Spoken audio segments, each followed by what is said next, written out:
À toi, éternel Jéhovah Elohim, l'éternel Dieu, la grandeur, la force et la magnificence, l'éternité et la gloire, car tout ce qui est au ciel et sur la terre t'appartient. À toi, éternel, le règne, car tu t'élèves souverainement au-dessus de tout. Que les arbres des forêts poussent des cris de joie devant l'Éternel, car il vient pour juger la terre. Que les cieux se réjouissent et que la terre soit dans l'allégresse. Que l'on dise parmi les nations, l'Éternel règne.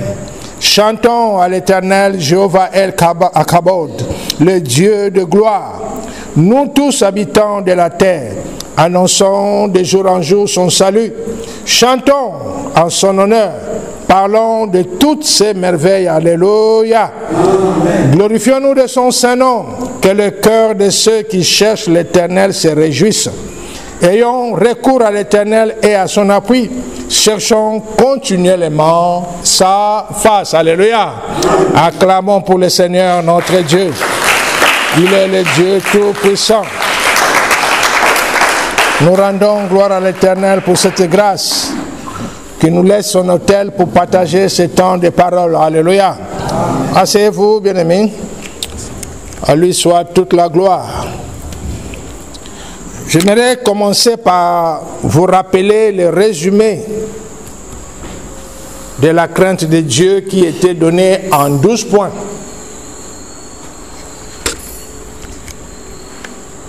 Résumé de la crainte de Dieu en 12 points. Rappelez-vous. Psaume 111 au verset 10, la Bible dit: la crainte de l'Éternel est le commencement de la sagesse.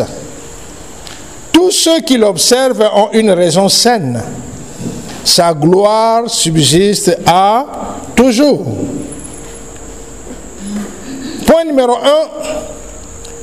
Ce qui nous mettra au-dessus des autorités de ce monde, c'est la crainte que nous allions manifester envers notre Dieu. Point numéro 1. Ce qui nous mettra au-dessus des autorités de ce monde, c'est la crainte que nous allions manifester envers notre Dieu. Point numéro 2. L'Éternel Yahweh se soucie de tous ceux qui le craignent. Alléluia.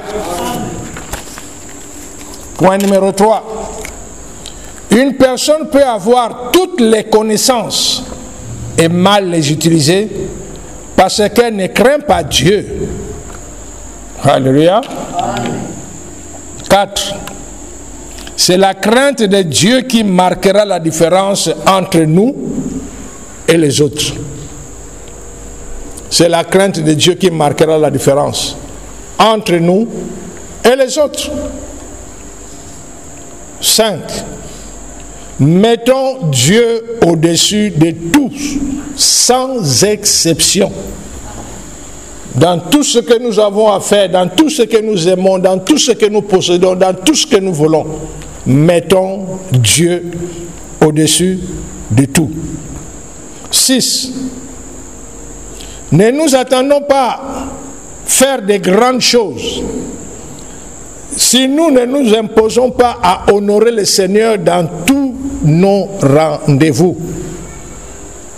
Ne nous attendons pas à faire de grandes choses si nous ne nous imposons pas à honorer le Seigneur dans tous nos rendez-vous.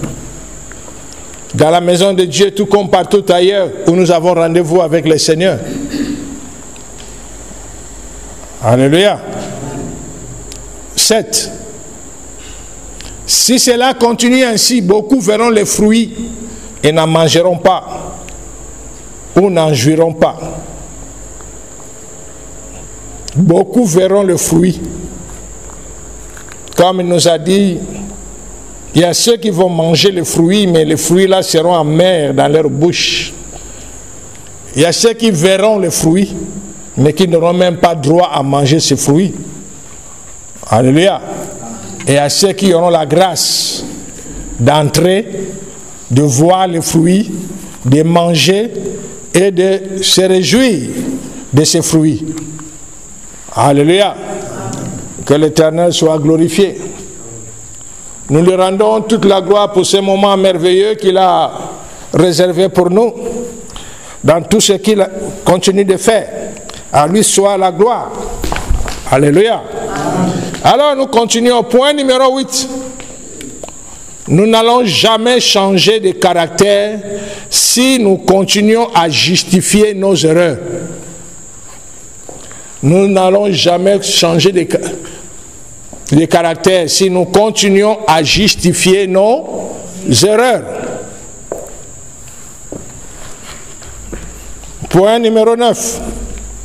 Le temps vient où commettre une erreur aura des répercussions sur des vies attachées à nous.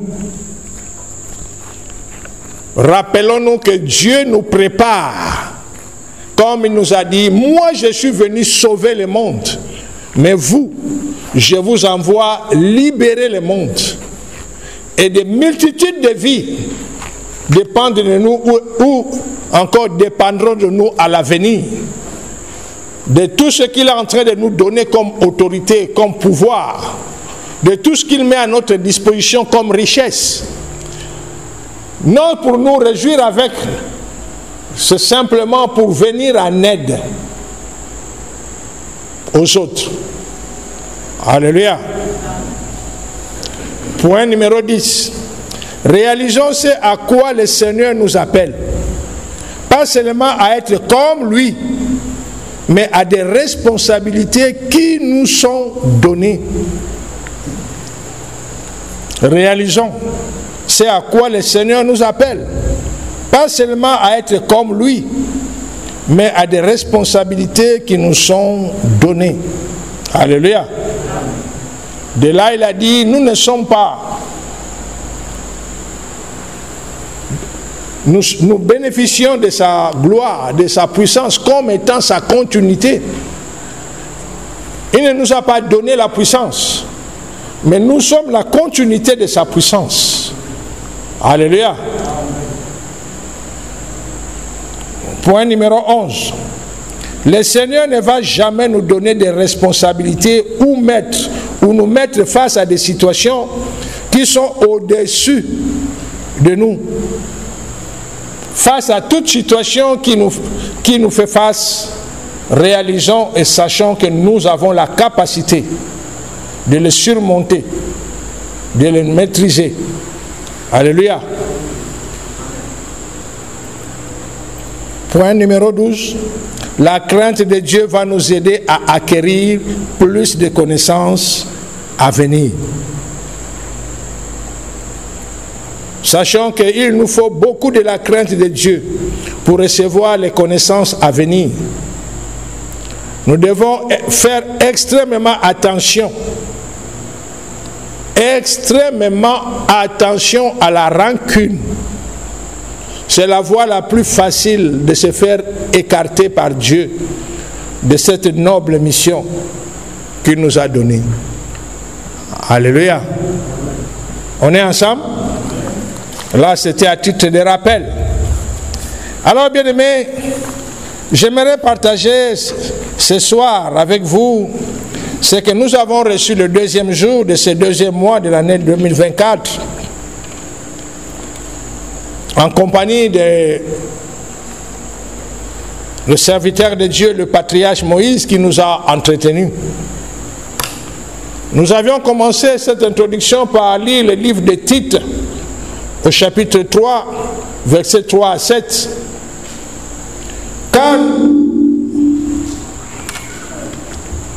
Car nous aussi, nous étions autrefois insensés, désobéissants, égarés, asservis à toute espèce de convoitise et de volupté, vivant dans la méchanceté et dans l'envie, dignes d'être haïs, et nous haïssons les uns les autres. Mais lorsque la bonté de Dieu notre Sauveur et son amour pour les hommes ont été manifestés, il nous a sauvés, non à cause des œuvres de justice que nous aurions faites, mais selon sa miséricorde, par le baptême de la régénération et le renouvellement du Saint-Esprit, qu'il a répandu sur nous avec abondance par Jésus-Christ notre Sauveur, afin que, justifiés par sa grâce, nous devenions en espérance héritiers de la vie éternelle. Alléluia. Bien-aimés, nous ne serons pas jugés selon nos œuvres, mais selon la grâce qui nous a été donnée. La grâce que nous recevons de notre Seigneur Jésus-Christ n'exclut pas la justice de Dieu. Cela ne veut pas dire que Dieu ne sanctionne pas pour le péché parce que nous sommes au temps de la grâce. Nous ne serons pas jugés selon nos péchés, mais c'est d'avoir méprisé la grâce que Dieu nous a donnée par le sacrifice de son Fils à la croix de Golgotha. Rappelez-vous de ce qu'il nous a dit ces derniers temps. Aucune personne ne sera sauvée par les œuvres. Bien que les œuvres, nos œuvres vont nous accompagner, vont nous distinguer. Le salut ne peut venir que par rapport à celui qui a accepté Jésus-Christ comme Seigneur et Sauveur. Alléluia. C'est cela qui nous ouvre les portes du royaume de Dieu. Mais entrer dans le royaume de Dieu parce que tu as accepté Jésus-Christ n'est pas la finalité. C'est l'essentiel. Parce qu'au-delà du salut, Dieu a préparé des choses grandioses pour tous ses enfants. Alléluia. Rappelez-vous de ce qu'il nous a dit aussi, qu'au ciel, il y aura des malheureux. Ça semble être contradictoire. Qu'au ciel, on dit que c'est le lieu de joie, les gens chantent, il y a la louange, mais il y aura des malheureux. Rappelez-vous de ces paroles. Seigneur, n'avons-nous pas chassé les démons en ton nom? N'avons-nous pas guéri les malades à ton nom? N'avons-nous pas fait tel ou tel miracle à ton nom? Il a dit arrière de moi. Ils sont au ciel, mais ils n'ont pas droit de la présence du Seigneur. Le Seigneur a dit, j'étais malade, vous n'êtes pas venu me visiter. J'avais faim, vous ne m'avez pas donné à manger. J'étais en prison, vous ne m'avez pas visité. Alléluia. Réalisons, bien-aimés, le salut s'obtient par la grâce. Et cela, c'est simplement en acceptant Jésus-Christ comme Seigneur et Sauveur.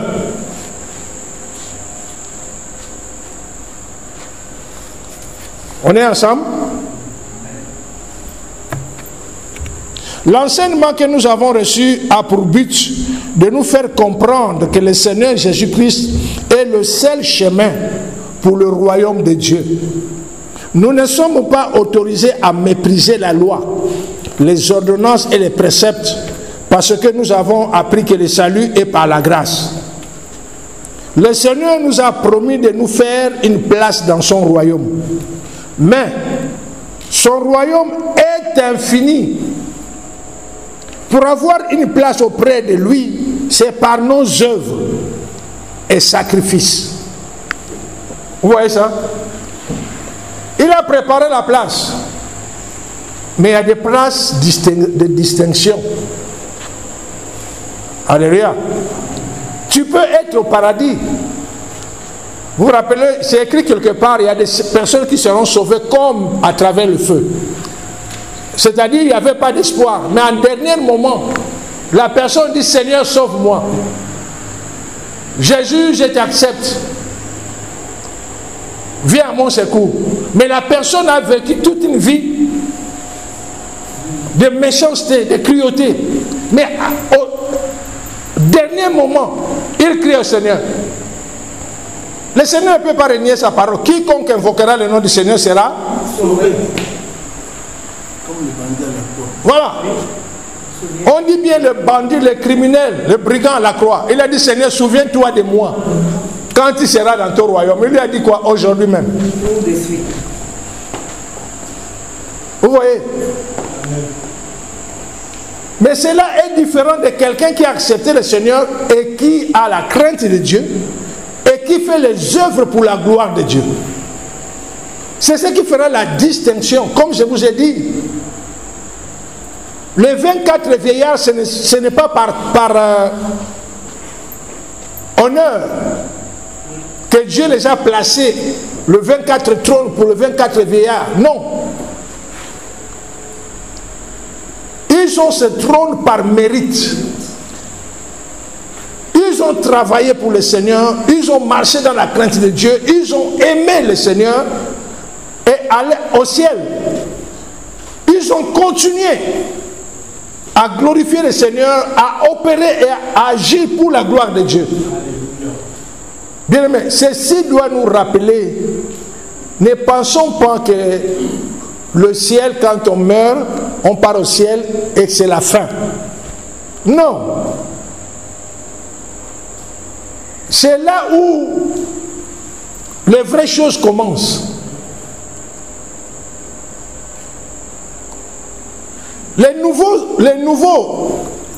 Les enseignements actuels, comme le Seigneur nous avait promis, la connaissance va remplir la terre comme les eaux le fond de mer. Les connaissances actuelles que Dieu avait réservées pour ce temps de la fin, c'est cette connaissance-là qui est en train de nous enseigner que sur la terre, nous sommes dans un centre de formation. La terre n'est pas la finalité.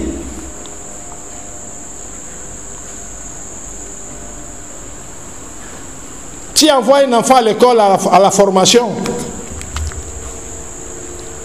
Il fait des stages, il a des possibilités. Il pense que cela, ça s'arrête là. Non.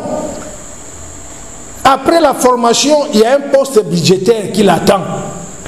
Maintenant, si l'enfant, par rapport à sa bourse et par rapport à ces petits privilèges qu'il a, il pense que pour lui, la formation va s'arrêter là-bas. C'est une erreur. C'est ça la terre.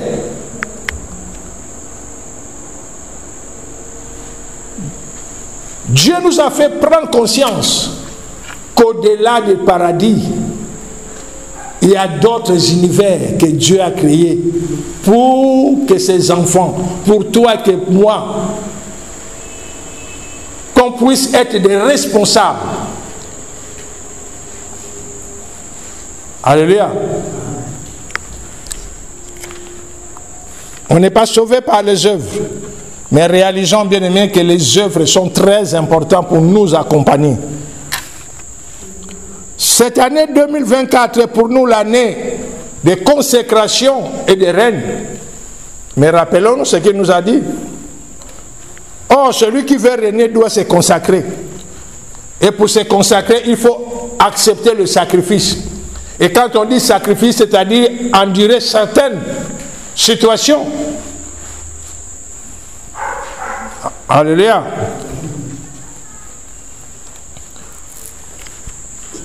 Accepter le sacrifice, bien aimé, c'est de payer le prix. C'est priver de certaines situations. C'est priver de certaines choses. C'est l'année que nous allons régner. Mais cela est au niveau de notre consécration. Ce sont nos œuvres qui nous mèneront à régner avec Christ, bien que les œuvres n'amènent pas au royaume de Dieu. Le respect des lois est synonyme de la sanctification. C'est un travail que nous sommes appelés à faire nous-mêmes. Alléluia. Se sanctifier, c'est sacrifier notre libre arbitre pour pratiquer uniquement la volonté de Dieu. Le libre arbitre, c'est le pouvoir de choisir ou de décider. Et le bien le plus précieux que Dieu a donné aux êtres humains. Nous sanctifions nos désirs, notre vouloir, nous les sacrifions pour appliquer seulement ce que Dieu veut et souhaite. La sanctification est l'application de la loi que Dieu nous a donnée par Moïse. Mais dans ces temps, Dieu a des lois différentes pour chacun. La sanctification, bien aimé, écoutez ceci. La sanctification est l'application de la loi que Dieu nous a donnée par Moïse.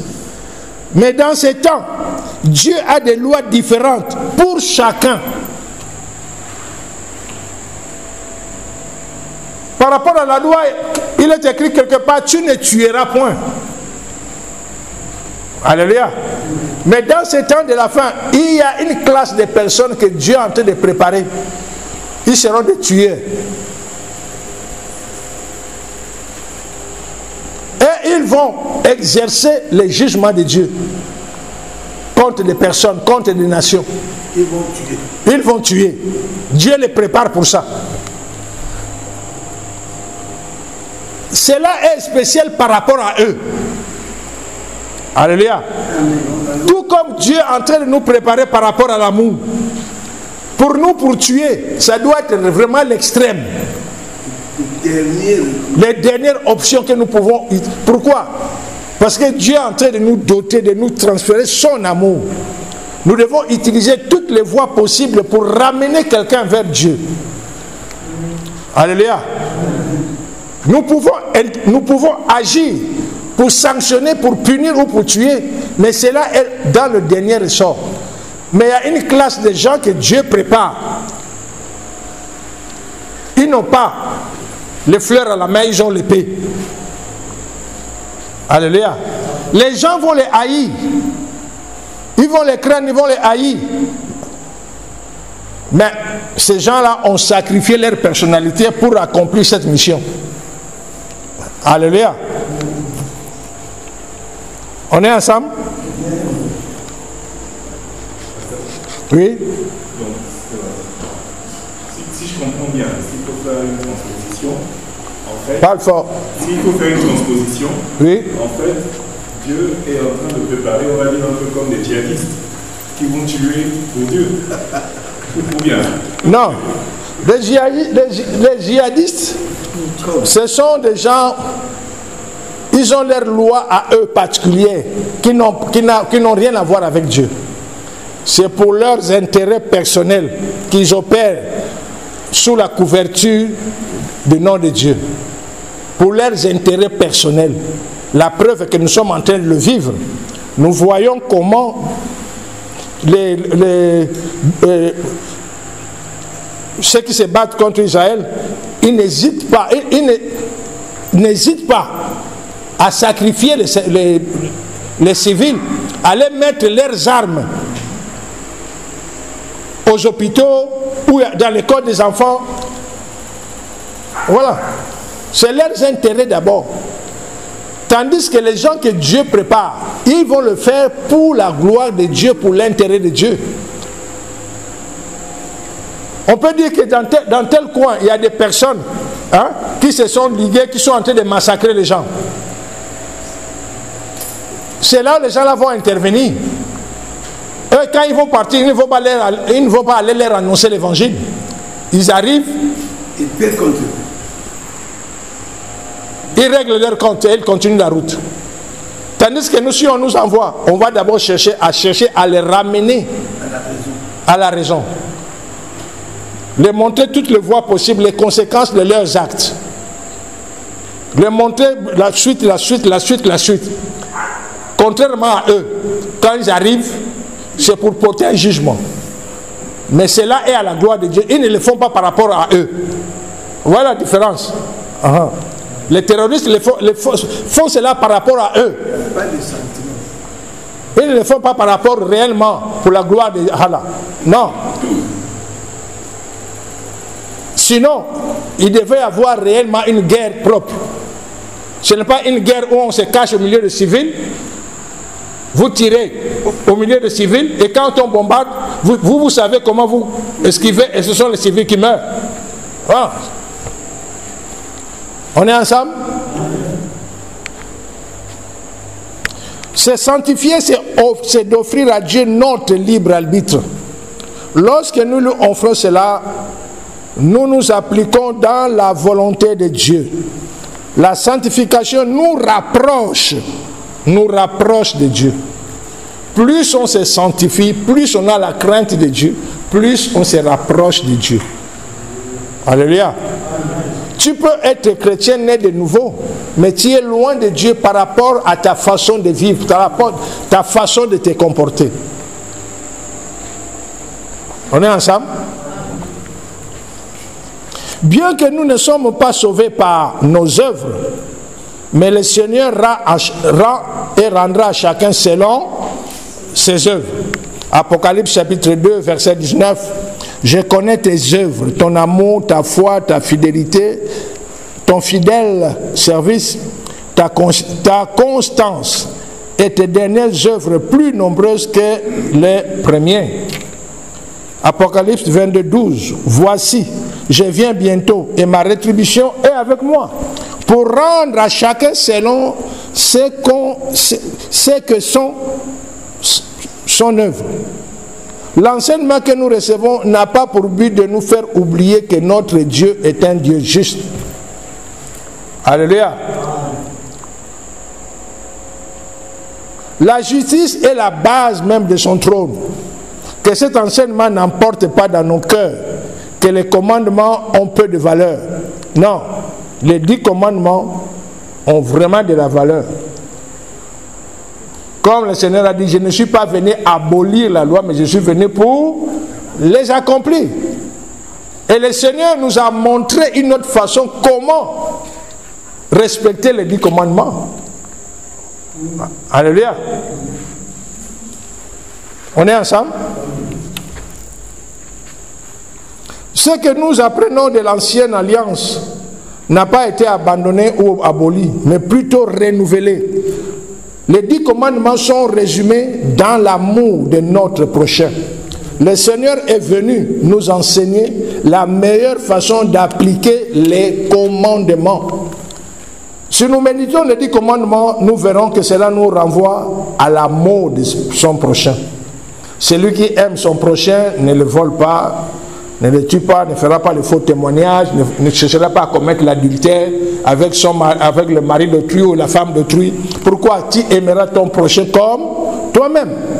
Luc chapitre 10 au verset 27, il répondit, tu aimeras le Seigneur ton Dieu de tout ton cœur, de toute ton âme, de toute ta force et de toute ta pensée, et ton prochain comme toi-même. Galates chapitre 5 verset 14, car toute la loi est accomplie dans une seule parole. Dans celle-ci, tu aimeras ton prochain comme toi-même. Celui qui méprise l'amour que le Seigneur nous a enseigné, méprise aussi son sacrifice à la croix. Alléluia. Vous voyez, tout ce que le Seigneur nous a enseigné est enseigné dans la parole. Cela résume les 10 commandements. Alléluia. Tu aimeras ton prochain comme toi-même. Tu ne peux pas voler ton prochain parce que tu l'aimes. Tu ne peux pas te voler toi-même. Tu ne peux pas te faire du mal toi-même. De la même façon, tu ne le feras pas à ton prochain. Ce que tu ne veux pas qu'on puisse te faire, ne le fais pas à l'autre. Alléluia. Cela est très, très important.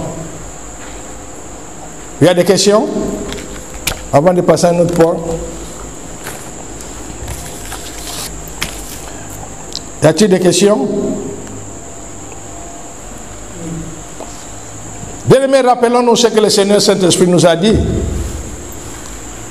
Loin de moi de former les orgueilleux et des arrogants. Je forme des personnes simples. Je vous prépare à choquer les autorités de ce monde. Ceux qui se disent de grandes puissances. Et aussi mes enfants, les serviteurs de Dieu qui se disent grands. Je vous prépare pour être des modèles pour des enfants de Dieu.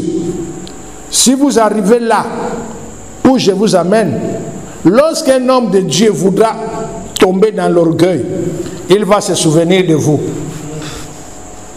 Alléluia. Vous serez investis de puissance, mais simple au milieu des autres. Je ne vous appelle pas seulement pour changer le monde, mais également l'image des enfants de Dieu. Faites en sorte que vos adversaires cherchent à quoi vous reprocher, à quoi vous accuser.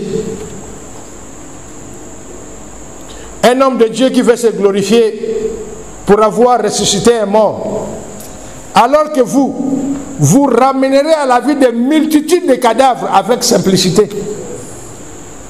Quel sera dans le cœur de cet homme de Dieu en se comparant à vous, si ce n'est pas d'être humble?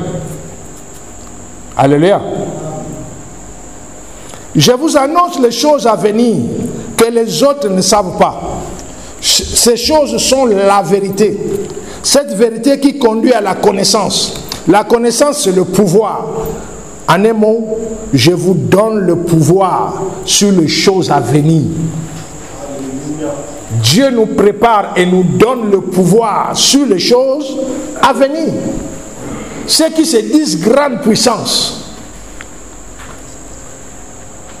ils se disent grande puissance parce qu'en face d'eux, ils ont des personnes qui considèrent comme des petits.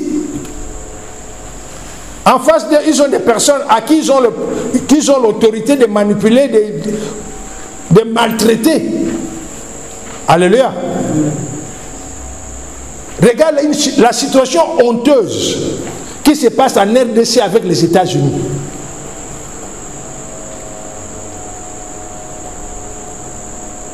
Le même États-Unis qui est en train de demander à la RDC, il faut négocier avec les M23 pour ramener la paix. Le même États-Unis est en train d'armer le Rwanda et le M23. Aujourd'hui, sous la couverture de Pologne, on dit quoi, la Pologne? La Pologne s'est levée pour dire que si la RDC attaque le Rwanda, c'est que nous, on va rentrer en guerre contre la RDC. Pologne, voilà, en Europe. C'est même pas Congo qui est Congo. La réalité, c'est quoi? La base américaine se trouve à la Pologne. Vous voyez la honte? Il faut ça pourquoi? Parce qu'ils disent grande puissance. Mais Dieu dit quoi?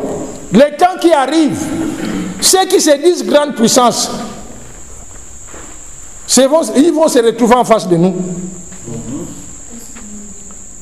Et c'est là qu'ils prendront compte. C'est là qu'ils se rendront compte que Dieu est le Tout-Puissant. Yes. Alléluia. Amen. Ils ont toutes les armes possibles fabriquées par eux. Mais un seul mot de ma bouche suffira pour régler le compte à toutes leurs armes. Vous comprenez? Les temps arrivent, bien-aimés. Ces hommes, ces femmes vont prendre conscience de la toute-puissance de Dieu. Alléluia. En cela, Dieu nous demande de marcher dans la simplicité, dans l'humilité et de développer ce grand amour pour toute la création en général et en particulier pour tous les êtres humains, sans exception. Pourquoi? C'est à cause de sa création, c'est à cause de l'homme que Dieu a sacrifié son Fils. Alléluia. Voilà pourquoi il nous dit, je ne suis pas venu former les orgueilleux, mais les gens simples, mais qui seront au-dessus des autres. L'amour sera la base de nos actions. Mais n'oublions pas, il est écrit quelque part, qui aime bien, châtie bien. Il faut le dire, non? Tu as peur de le dire parce que tu sais que le châtiment, hein? Joseph, qui aime bien, parle bien. Qui aime bien, Alléluia. Amen. Que l'Éternel soit glorifié.